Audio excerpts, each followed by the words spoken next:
الحمدللہ رب العالمین والصلاة والسلام علی سید الانبیاء والمرسلین اما بعد فاعوذ باللہ من الشیطان الرجیم بسم اللہ الرحمن الرحیم یا رب لک الحمد کما ینبغی لجلال وجہک وعظیم سلطانک رب اشرح لی صدری ویسر لی امری واحلل عقدۃ من لسانی یفقہوا قولی رب زدنی علما۔ السلام علیکم ورحمۃ اللہ وبرکاتہ۔ پارہ نمبر 25 سورۃ الدخان، اردو ترجمہ اور تفسیر۔ گزشتہ اسباق میں آیت نمبر 1 تا 15 تک، رکوع نمبر 1 کے ڈیوریشن تک ہم نے پڑھ لیا۔ آج کے سبق میں رکوع نمبر 1 کا اختتام کریں گے۔ آیت نمبر 16 سے باقاعدہ آغاز کیا جا رہا ہے۔ آیت نمبر 15 تک اگر ہم پڑھیں تو کفار مکہ کے جو اعمال تھے، قبیحہ اعمال، ان کا ذکر ہوا، اور آیت نمبر 16 میں ان کے اعمال کا جو انجام ہے اس کا ذکر کیا گیا، اور اس کے ساتھ ہی قوم فرعون اور ان کے بداعمالیوں کا ذکر کرتے ہوئے اس چیز کی تنبیہ بھی کی گئی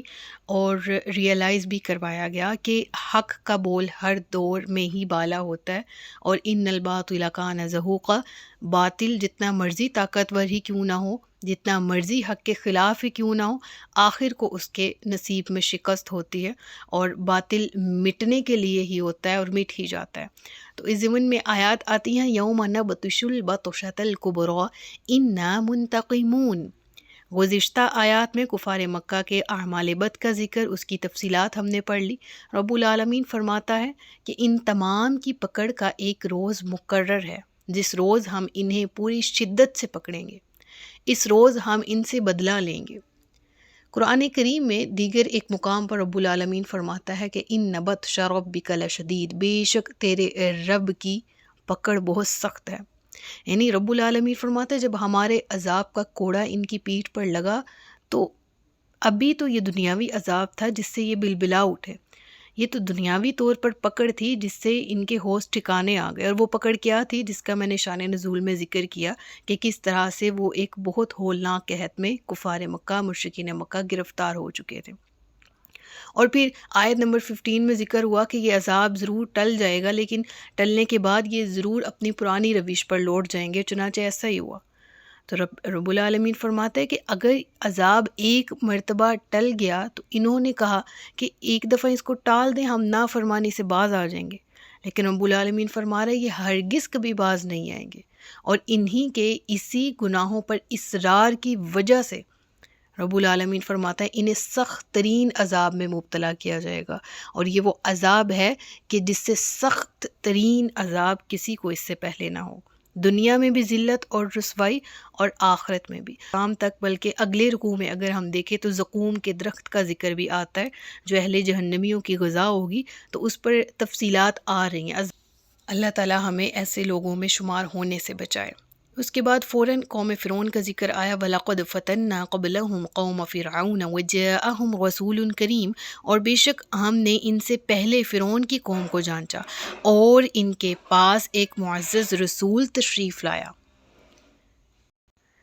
اب یہاں پر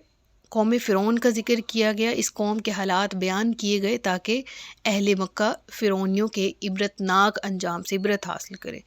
اب یہ وہ دور تھا، کیونکہ مکی دور تھا اور یہ سورہ کا نزول ہوا، چنانچہ آج کے دور کی مناسبت سے بھی دیکھا جائے، قرآن ہر دور کے لیے ایک زندہ کتاب ہے اور باعث ہدایت ہے، تو ہر دور میں ہر اس شخص کے لیے اس میں عبرت ہے جو راہ ہدایت سے منہ پھیرے ہوئے ہیں، جو کہ حق سے منہ پھیرے ہوئے ہیں، جو کہ باطل پرست ہے۔ رب العالمین فرماتا ہے کہ وَلَقَدْ فَتَنَّا، ہم نے آزمایا۔ فتنہ کا معنی آزمانا ہے، اور یہاں ان کی آزمائش کی صورت کیا ذکر کی گئی کہ اللہ نے ان کی طرف حضرت موسیٰ علیہ السلام کو مبعوث فرمایا، اور حضرت موسیٰ علیہ السلام نے ان کو ان کے باطل عقائد اور نظریات پر متنبہ کیا، ان کو ایک طرح سے وارن کیا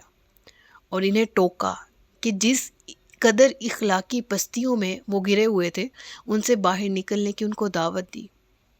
اپنی صداقت کو عیاں کرنے کے لیے بڑے بڑے معجزات دکھائے، لیکن اس کے باوجود وہ لوگ اپنی مصلحت اور معاشی مفادات کے باعث حق کو قبول کرنے پر آمادہ ہی نہیں تھے، اور یہی ان کی آزمائش تھی۔ یہاں پر ذکر کیا گیا ان ادوا الی عباد اللہ انی لکم رسول امین، کہ ان کی طرف رسول کریم یعنی جناب موسیٰ علیہ الصلاۃ والسلام کو مبعوث کیا گیا، انہوں نے کہا کہ اللہ کے بندوں کو میرے حوالے کر دو، بے شک میں تمہارے لیے امانت والا رسول ہوں، یعنی بنی اسرائیل کو آزاد کر دو۔ وَأَلَّا تَعْلُوا عَلَى اللَّهِ، اور اللہ کے مقابلے میں سرکشی نہ کرو، انی آتیکم بسلطان مبین، بے شک میں تمہارے پاس روشن دلیلیں لے کر آیا ہوں، کھلے معجزات لے کر آیا ہوں۔ وَإِنِّي عُذْتُ بِرَبِّي وَرَبِّكُمْ أَن تَرْجُمُونِ وَإِن لَّمْ تُؤْمِنُوا لِي فَاعْتَزِلُونِ، اور میں نے اس بات سے اپنے رب اور تمہارے رب کی پناہ لی کہ تم مجھے سنگسار کرو، اور اگر تم مجھ پر یقین نہ کرو تو مجھ سے الگ ہو جاؤ۔ اب یہاں پر ایک بہت اہم نقطہ ہے کہ اللہ کے بندوں کو میرے حوالے کر دو۔ اب یہاں بنی اسرائیل کو حضرت موسیٰ علیہ الصلاۃ والسلام نے اللہ کے بندے کہہ کر پکارا، اور انہی بنی اسرائیل کے بارے میں ذکر ہے قرآن کریم میں کہ جا بجا نافرمانیاں کی۔ اس حوالے سے پس منظر آپ کے سامنے میں چند الفاظ میں رکھنا چاہتی ہوں کہ آپ پیچھے سے حوالہ جات کو مکس نہ کیجیے، اس سینیریو کو، اس دور کو مکس نہ کیجیے۔ اگر آپ نے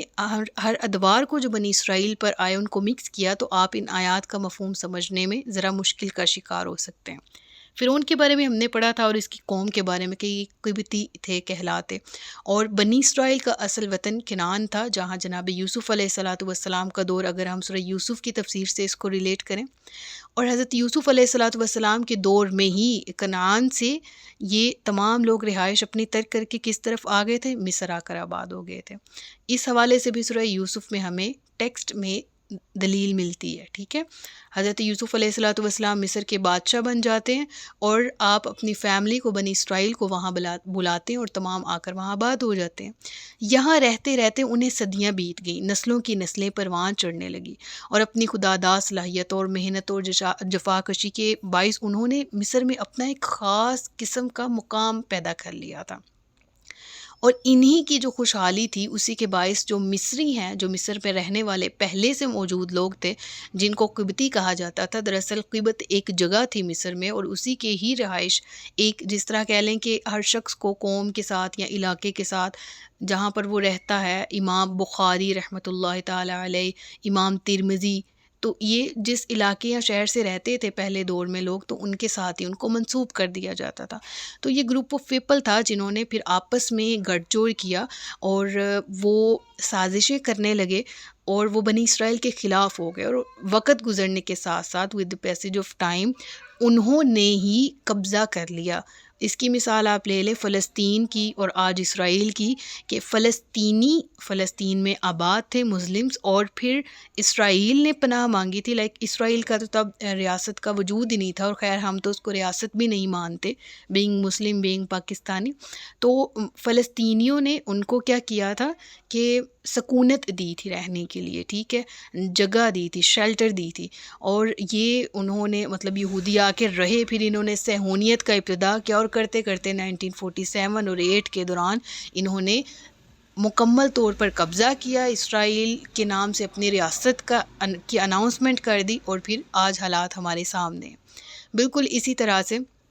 اس دور میں یہ جنگ چھڑی کہ پھر مصریوں نے اپنی حسد اور عناد کے باعث یہ فیصلہ کیا کہ ہم ان کو غلام بنائیں گے، بنی اسرائیل کو، اور وہ غلام بن گئے۔ کرتے کرتے ان کی نسلیں غلامی کا شکار ہو گئیں، اور فرعون کہلاتے تھے مصر کے حکمرانی جو ہے وہ اس طبقہ کے پاس چلی گئی، اور فرعون کہلانے والے نسل در نسل بادشاہ تھے، اور نسل در نسل بنی اسرائیل جو تھے وہ ان کے غلام تھے۔ اور یہی وہ لمحہ تھا جس لمحے میں جناب یوسف علیہ الصلاۃ والسلام نے فرعون کو مخاطب ہو کے کہا کہ اب تم باز آ جاؤ، تم نے بنی اسرائیل کو ہر قسم کے بنیادی حقوق سے محروم رکھا ہوا ہے۔ بنی اسرائیل، یاد کریں یہاں پر اللہ کے بندے، اسرائیل یعقوب علیہ الصلاۃ والسلام کا لقب، بنی اولاد، ٹھیک ہے، سمجھ آ رہی نا باپ کو؟ تو اسرائیل اللہ کے بندے اور بنی ان کی اولاد، ٹھیک ہے۔ تو اسی مناسبت سے حضرت موسیٰ علیہ الصلاۃ والسلام نے پھر پکارا اور کہا کہ ان کو آزاد کر دو، اور یہ مطالبہ سب کے سامنے پیش کیا۔ ایک مدت سے تم لوگوں نے ان کو اپنا غلام بنا رکھا ہے، اب اپنی حرکتوں سے باز آ جاؤ اور انہیں میرے حوالے کر دو، اور ساتھ یہ بتا دیے کہ مجھے رب العالمین نے تمہاری طرف بھیجا ہے، اور میں ایسا رسول ہوں جو خدا کے نزدیک بھی معتبر ہے اور ساری قوم بھی اس پر کامل اعتماد کرتی ہے۔ پہلا مطالبہ یہ تھا، اور دوسرا مطالبہ یہ تھا کہ اللہ کی نافرمانی اور سرکشی سے باز آ جاؤ۔ خوف خدا کو ذرا اپنے سامنے رکھو کہ تم نے ایک دن خدا کو جواب بھی دینا ہے اپنے کوتکوں کا، لہٰذا تم تو یہاں پر ہی سرکش بن بیٹھے ہو، لہٰذا اللہ تبارک و تعالیٰ کے عذاب سے ڈرو اس وقت سے جب تمہاری پکڑ کی جائے گی۔ تو یہ دو طرح کے حضرت موسیٰ علیہ السلام نے اس وقت کلام کے اعتبار سے دو ٹاپکس تھے جن پر فرعون کے سامنے اپنا مدعا رکھا، ٹھیک ہے۔ اور پھر اس کے بعد یہاں پر جو ذکر ہے کہ حضرت موسیٰ فرماتے میں اپنے رب اور تمہارے رب کی پناہ لی کہ تم مجھے سنگسار کر دو، اس سے کیا مراد ہے؟ یعنی پھر اس کے ریئیکشن میں جب دھمکیاں موصول ہونا شروع ہوئیں جناب سیدنا موسیٰ علیہ السلام کو، تو پھر آپ نے پکارا کہ تم میرا بال تک بھی بیکا نہیں کر سکتے، تم میرا کچھ نہیں بگاڑ سکتے، میں رب العالمین کی پناہ میں آتا ہوں جو میرا بھی رب ہے اور تمہارا بھی رب۔ دیکھیں یہاں پر الفاظ کا چناؤ کس قدر حکمت انگیز ہے کہ جہاں فرعون اپنے آپ کو کہہ رہا ہے انا ربکم الاعلی، اپنی رعایا کو کہہ رہا ہے، ٹھیک ہے، اور رعایا یہ مانے ہوئے کہ فرعون ہمارا رب ہے، اور یہاں جناب موسیٰ یہ بھی فرما سکتے تھے نا کہ میں اپنے رب کی پناہ میں آتا ہوں، لیکن کہا میرا بھی رب ہے وہ تمہارا بھی رب ہے، یعنی وہ خالق ہے تم سب مخلوق ہو، تم کہاں سے خدا کے دعوے دار ہو گے کہ میں خدا ہوں۔ وَإِن لَّمْ تُؤْمِنُوا لِي فَاعْتَزِلُونِ، اور اگر تم مجھ پر یقین نہ کرو تو مجھ سے الگ ہو جاؤ۔ تو پھر اس نے اپنے رب سے دعا کی کہ یہ مجرم لوگ ہیں، تو ہم نے فرمایا میرے بندوں کو راتوں رات لے کر نکل جاؤ، ضرور تمہارا پیچھا کیا جائے گا، اور دریا کو جگہ جگہ سے کھلا ہوا چھوڑ دو، بے شک وہ لشکر غرق کر دیا جائے گا۔ وہ کتنے باغ اور چشمے چھوڑ گئے اور کھیت اور عمدہ مکانات، یعنی یہاں پر اب ذکر کیا گیا کہ جناب موسیٰ علیہ السلام نے فرمایا بہتر تو یہ ہے کہ تم میری بات مان لو اور ایمان لے آؤ، اسی میں تمہارا بھلا ہے اور دنیا و آخرت کی سعادت ہے، لیکن اگر تمہاری یہ حرکتیں جن سے تم باز نہیں آئے اور تم خوش ہو اسی ضلالت اور گمراہی میں، تو پھر میری بات سن لو، میرے رستے سے ہٹ جاؤ، مجھ سے کنارہ کش ہو جاؤ، میں اپنے فرض کی ادائیگی کے لیے چوکنا ہوں اور اس کا رب العالمین کی طرف سے مجھے حکم دیا گیا، اور اگر تم اس کے درمیان میں مزاحمت کریٹ کرو گے تو بڑا دردناک عذاب ہوگا، بڑا دردناک انجام ہوگا جس سے تمہارا سامنا ہوگا۔ تو پھر کیا ہوا؟ وعظ و نصیحت تبلیغ کرتے کرتے عرصہ دراز گزر گیا، بڑے بڑے معجزات دکھائے لیکن وہ متاثر نہ ہوئے، بلکہ آئے دن ان کے ظلم و ستم میں اضافہ ہی ہوتا چلا جا رہا تھا۔ تو حضرت موسیٰ علیہ السلام نے اللہ کی بارگاہ میں عرض حال کے لیے ہاتھ اٹھائے، الہی میں نے ان کی اصلاح میں کوئی کسر نہیں چھوڑ رکھی، میں نے ہر کوشش پوری کی، لیکن یہ لوگ جرائم کے خوگر ہو گئے، عادی ہو گئے، یہ باز نہیں آتے، اب تو ہی ان سے نمٹ لے۔ چنانچہ حکم ہوا رب العالمین کی طرف سے میرے بندوں کو راتوں رات لے کر آپ روانہ ہو جائیں، لیکن یہ خیال رہے کہ فرعونی آپ کا تعاقب کریں گے۔ رات کو سفر کرنے کی دو حکمتیں ہو سکتی، تاکہ گھر سے نکلتے ہی پکڑے نہ جائیں، یا دن کو گرمی میں سفر جو ہے وہ دشوار ہوتا ہے، اس لیے ٹھنڈے ٹھنڈے رات کو سفر کریں تاکہ سورج طلوع ہونے سے پہلے آپ اپنی منزل تک پہنچ جائیں۔ پھر وہی ہوا کہ جس کا ذکر اب تک 25 پاروں میں قرآن کریم میں بے شمار جگہ پر کیا گیا ہے کہ حضرت موسیٰ علیہ السلام کو حکم ہوتا ہے کہ اپنا عصا دریا پر لگاؤ، اور جب آپ اپنا عصا دریا پر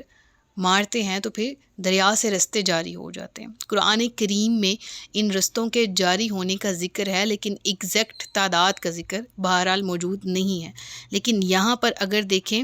تو ذکر ہوتا ہے کہ رہوا، ٹھیک ہے، رہوا اس راستے کو کہتے ہیں جو جگہ جگہ سے کھلا ہوا ہو، یعنی یہاں پر مراد لی جا سکتی ہے کہ بنی اسرائیل کے 12 قبائل تھے اور ان کے لیے الگ الگ رستہ تھا، لیکن اس رستے کی نوعیت واللہ تعالی عالم، مفسرین جمہور مفسرین کے نزدیک 12 ہی رستے کریٹ کیے گئے تھے جس میں سے ہر قبیلہ بآسانی گزر سکا۔ تو آپ نے ایسا مارا اور پھر آپ کے لیے رستہ بنا، دریا پار لگے آپ، اور پھر جب آپ اس پار لگے تو رب العالمین نے تمام پانی کو دوبارہ سے مکس کر دیا، اور فرعون اور اس کا لشکر جو کہ اس وقت پانی کے درمیان میں موجود تھے، بنی اسرائیل دوسری پار لگ چکے تھے، اس دوران ہی اللہ تبارک و تعالیٰ نے لہروں کو حکم دیا کہ آپس میں مل جائیں، تمام مل جاتی ہیں، اور ایسے میں فرعون کی کہانی تمام وہ نشان عبرت بن کر آج بھی مصر کے عجائب خانوں میں موجود ہے۔ تو اس واقعے کا ذکر کرنے کے بعد رب العالمین فرماتا ہے کہ وہ کتنے باغ اور چشمے چھوڑ گئے، اور کھیت اور عمدہ مکانات اور نعمتیں جن میں وہ عیش کرنے والے تھے، ہم نے یوں ہی کیا اور ان چیزوں کا دوسری قوم کو وارث بنا دیا، تو ان پر آسمان اور زمین نہ روئے اور انہیں مہلت نہ دی گئی۔ اللہ اکبر کبیرہ۔ تو دیکھیں، سب سے پہلے رکوع کی ابتدا میں ذکر مشرکین مکہ کی روش کا، طریقے کا، چال چلن کا، نادانیوں کا، نافرمانیوں کا، اور پھر تبلیغ کی گئی کہ باز آ جاؤ۔ پھر ذکر ہوا کہ دنیا میں چھوٹے عذاب میں مبتلا کیے گئے۔ پھر ذکر ہوا کہ انہوں نے کہا کہ ہم ایمان لے آئیں گے، ہمیں اس دفعہ جانے دیں۔ پھر وہ عذاب ٹل گیا، پھر وہ ایمان نہیں لے کر آئے، پھر اپنی نافرمانی پر تلے رہے۔ پھر ذکر ہوا کہ ڈرو اس وقت سے جب بطش ربک لشدید، سخت ترین پکڑ تیرے رب کی ہوگی۔ اور پھر ساتھ ذکر ہوا اس قوم کا جو طاقت میں مشرکین مکہ سے کئی درجے آگے تھے، اور وہ جو سرداران اپنی سرداری پر، کون ولید بن مغیرہ کہ جو اپنی اولاد کے جوان بیٹوں پہ فخر کرتا تھا، کون ایسا شخص ابو جہل جیسا کہ جو اپنی سرداری کے نشے میں چور تھا اور سرداری پر فخر کیا کرتا تھا، ان کو بھی نشان عبرت بنایا گیا۔ اور اس سمیت ابو لہب کا ذکر کر لیں یا کفاران مکہ جو کفر پر جن کا انجام ہوا، خیر ہوا، ان کو کہا گیا نا کہ پہلے کہ دیکھو کیسا انجام کیا تم سے پہلے فرعون کا، جو بادشاہ تھا، طاقت میں تم سے کئی زیادہ تھا، وہ قوم جو طاقت میں تمہاری قوم سے کئی زیادہ تھی، ان کا انجام برا ہوا۔ وہ ایسی نعمتیں جو ان کو دی گئی تھی جن کی انہوں نے قدر نہ کی، پھر ان میں دوسرے آباد ہوئے، آج وہ وہاں نہیں ہیں۔ اسی طرح تمہارا انجام بھی ہوگا، اور پھر ہوا بھی، جس طرح میں نے سرداران کا نام بھی لیا آپ کے سامنے۔ اور آج بھی یہ واقعہ ہمیں نصیحت کا درس دیتا ہے، عبرت کا درس دیتا ہے۔ ہر دور کے فرعونوں کو اس واقعے سے عبرت حاصل کرنی ہے۔ ہر دور کے وہ سرداران جو اپنی طاقت کے نشے میں مست ہوتے ہیں اور احکامات خداوندی کو جھٹلاتے ہیں، ان تمام کو اس میں نصیحت ہے۔ ہر دور کے باغی، ہر دور کے نافرمان کو اس واقعے سے عبرت ہے کہ اللہ فرماتا ہے جاء الحق وزہق الباطل ان الباطل کان زہوقا۔ تو فیصلہ ہمارا اپنا کہ ہم نے حق کی راہ کو اپنانا ہے یا باطل کو فالو کرنا ہے، اور پھر انجام بھی اسی اعتبار سے ہوگا۔ اللہ تبارک و تعالی ہم سب کو راہ ہدایت عطا فرمائے۔ صدق اللہ العلی العظیم و صدق رسولہ النبی الکریم۔ سچ فرمایا اللہ نے جو عظمت والا ہے۔ اپنا بہت سا خیال رکھیے گا، مجھے دعا میں یاد رکھیے گا۔ تاجدار ختم نبوت زندہ باد، پاکستان پائندہ باد۔ السلام علیکم ورحمۃ اللہ وبرکاتہ۔